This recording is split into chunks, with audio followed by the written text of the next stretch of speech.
This is following using a puffer that I made and the Diatomaceous Earth, and it's more or less just instant death.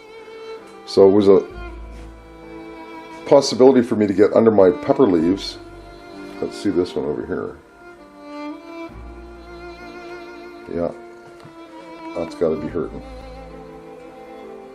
Get under my pepper leaves where they've been hiding in